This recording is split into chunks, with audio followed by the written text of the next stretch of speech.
Well, blessed Monday to you. I'm Brenda Henderson of Brenda Henderson Speaks. Thank you if you've been tuning in to my YouTube channel. Thank you if you are a subscriber. And thank you if you've been sharing. Today's episode concerning forgiveness is actually unforgiveness versus forgiveness. The fight is on. And there is a fight, whether you believe it or not. You can not forgive someone so long till you fight against trying to forgive them. And that's really not healthy, but we do it because we can't really find any reasoning as to why we should forgive someone who has damaged us so badly. But let me give you the definition of unforgiveness. And unforgiveness is something that you hold on to, and it's a hindrance. And unforgiveness hinders your relationships, and it hinders your relationships with others. And let's talk about the first most important other, yourself. Yes, yourself. Oh my God, self. You become so chained and bound till you damage your mental health.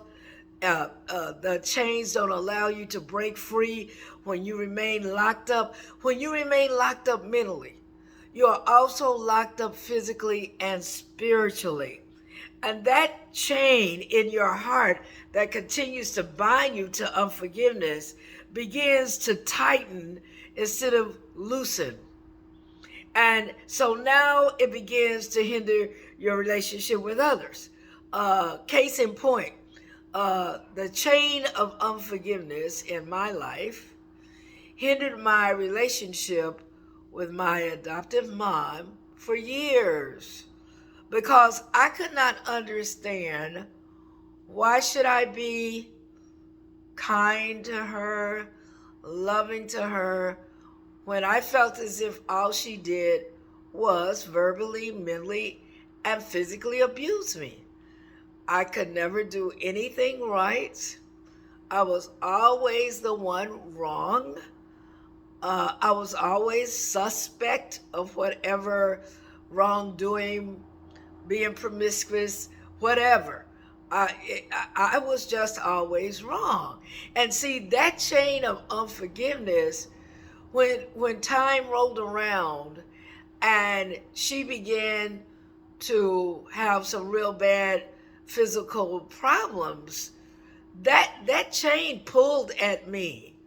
And even though I know it was right, and I know God blessed me to take care of her, to be there for her, dragging my child from school, from band practice to Luby so she could eat, or up to the nursing home where she eventually resided, that pulled at me because all I could think about in my mind is that I don't want to be the mom to my son that she has been to me, but now she needs me.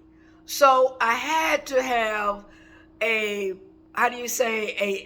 level of forgiveness. It wasn't total forgiveness, because remember I said it took a long time. But I had to have a level of forgiveness in order to do what I needed to do as her offspring, as her child. I now was not only her daughter, but now I was her caretaker. So I had to have a level of forgiveness. But that does not mean that I was not feeling some kind of way. We'll use that terminology. That I was not feeling some kind of way about doing it, because I begged within my spirit for her attention, for a hug, for her to tell me that she loved me, for her to say that she was proud of me. I did so many things in my church coming up as a child, and as I did those things, God would have it that I excelled at them. So by me excelling at them, I had a lot of kudos, a lot of congratulations, a lot of thank yous. And I can recall we used to have something called the district youth convention or the district congress. And at those things, I was active mainly in public speaking or in storytelling. And God rest her soul, Bernice Sanders was my lifesaver because she made sure I went to every convention and every congress, and she would give me the material I needed to memorize in order to compete. And I'll never forget the first time I came back, and she was so excited that I had won first place in Bible storytelling. And of course, as you age, it went from Bible storytelling to devotional speaking. And she was so excited about it. She couldn't wait to tell my mom. And so she tells my mom, "You should have been there. Brenda did an excellent job and she won first place. You just should have heard her." And her response was, "Why would I need to hear her? I heard her every day before she went." And something inside of me sunk to the bottom. And I think as it was sinking, unforgiveness was engulfing it. So we have to be very careful with that. And that bound me for years, like I said. It destroys your relationship with other people. When you don't forgive, you automatically accuse somebody if they look a certain way, act a certain way, say a certain something you've heard before, that makes you recall or resembles a past hurt that is still resting inside of you. You already are ready to cut them off. You already know, never mind, I can't deal with him, I can't deal with her, and it's really unfair because those individuals have not done anything to you to abuse you as of yet. And so through prayer, through lots of prayer, through the word of God, oh my goodness, through me constantly trying to change my mindset, it got to the point to where, and there's another level, okay, but it got to the point to where, I'll put it in this sense, I felt good about tolerating what I was supposed to, I'll put it that way. And I called that forgiveness. That I have forgiven her because I'm able to do the things that she needs done and I don't have a problem with it. Okay, so that's unforgiveness. It's a binding thing. It's binding. I'm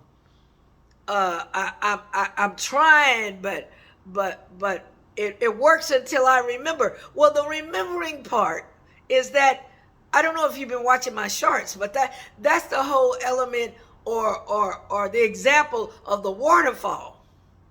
That constant flowing, that constant recalling of who said what they said, who did what they did to break you. Well, it's time that you become unbroken. That's why the fight is on. You're going to have to fight against this thing. And you're going to have to fight against it with a change of mind and a change of heart. And only God can help you do that. Whether you want him to or not, whether you want him involved or not, then that says that you have just chosen to rest in this thing the rest of your life and not be free. I hurt for you if that's your decision, because the freedom that you will get once you know and once you realize that you have forgiven is amazing. It's like a whole new world, a whole new life, a whole new beginning. It's amazing. And I want you to feel the amazement of forgiveness. So let's talk about forgiveness. Forgiveness, on the other hand, is a voluntary process by which you feel that someone has wronged you, but you are willing to change the feeling regarding them. So the forgiveness is you're not holding on to the feeling, but you're changing the feeling. You're changing how you feel about it now. And that's what has to be done in order for you to get to the stage of forgiveness. Unforgiveness will hang on to you for life, like a tick hanging on to a dog's back. It will hang on to you. And even though on the outside, once again, if you watch the shorts, you'll see where I said unforgiveness is ugly. Where on the outside, you're presenting a front that, okay, I can be around. Oh, hi, how you doing? Oh, yeah, I'm all right, fine, yeah. Oh, girl, yeah, uh-huh, yeah. But in the inside, it's tearing you up. You look like and feel like you've just being destroyed and broken all over again. And what I'm here, my whole point of being on this channel is to let you know that you can knock this out. That you don't have to feel broken every time you remember something someone said or someone did or whatever. If you forgive them, then when you recall, or even if you recall, whatever it is they did, you'll just recall the incident and not the way it made you feel. That's the key. Every time you remember something and it hurts you again, you haven't let it go. You haven't let it go. Because listen at this. Let it go and it's gone.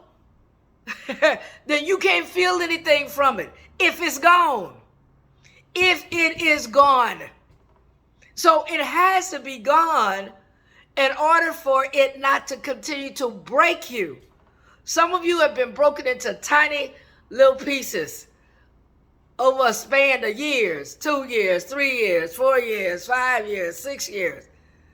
How much longer do you think it's going to take before you have completely destroyed your ability to love or be compassionate or to care or to give back or to praise God or to try to live a happy and decent and peaceful life? How many times do you think you have to be broken? The fight is on. You have to fight this thing. And you have to fight it in sincere purpose. Don't fight it because it's going to make you look good or you be able to walk up to somebody and say, you know, I used to couldn't stand her, but it's okay now. Forget it. It's not about that. And I know you probably have heard this a million times, but I want to break it down to you. It's really about you. Don't you know nobody else cares whether you forgive somebody or not? They don't care. Matter of fact, they're more than likely will encourage you to keep on unforgiving. They don't care. Forgiveness is for you. You need to care. You need to care about your mental health. But even more than that, you need to care about whether you're going to see Jesus. And I'm sorry if you don't believe in him, but trust me, he exists. I can tell you stories. Testimony is real in my life and in a lot of people's lives. But what I'm saying is, first thing is you got to give it to him. You have to give it to him so that he'll help you change your mindset. When you change your mind about the things that happened, then your heart will begin to change. And sometimes when your heart changes, it's I feel sorry for them now. Okay, if that's what gets you over. But what is most important is your purpose in forgiving. And your purpose is you. God gave you a life, and he wants you to have a good life. He came that you might live. He came so that you might live in abundance. He came so that you could go to him with any and everything, and you don't have to tell a soul. He came. So he also is telling you, you do not have to hang on to this burden, to these chains of unforgiveness. You don't have to hang on to them. You forgive the person.